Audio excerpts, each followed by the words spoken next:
kaiken kaikkiaan hyvä opiskelupäivä, opiskeluviikko tai oppimisympäristö. Parhaimmillaan se on sellainen, joka mallintaa elämää. Keskiajan oppimisympäristössä meillä oli startti, joka alkoi hiljaisesta gregoriaanisesta musiikista keskiajan kirkossa.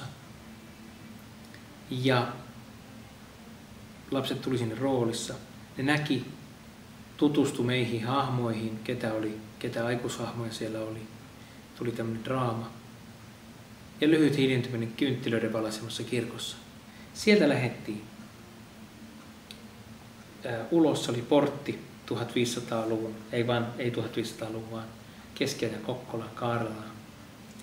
Ja sitten elettiin päivä yhdessä keskiaikaisessa kylässä. Ja päivän mittaan oppijoille tuli selväksi, että täällä on joku tarina kätkettynä tänne, tämmöinen niin kuin ikään kuin punainen lanka. Ne sai vihjeitä koko ajan tällaisesta dominikaanien aarteesta.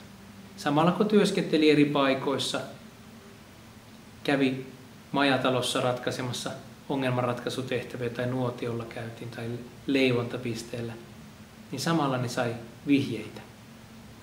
Jokainen ryhmä vähän eri kantilta joku vihje.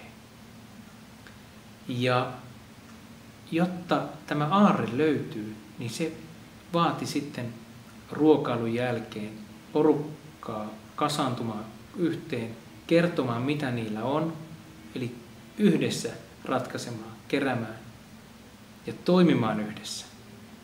Ja vielä ajattelemaan, mitä tämä tarkoittaa.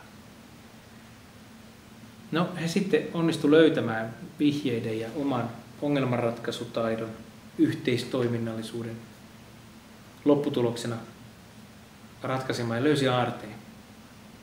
Aarre oli tyhjä arkku.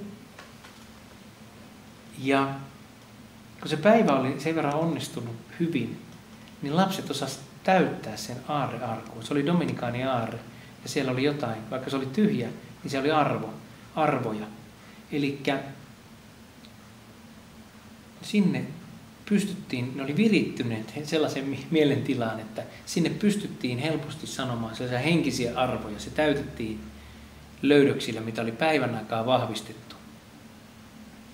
Ja se ei ollut se meidän niin kuin alkuperäinen tarkoitus, mutta se oli hieno päätös sille kaikille, mitä me oltiin yhdessä koettu.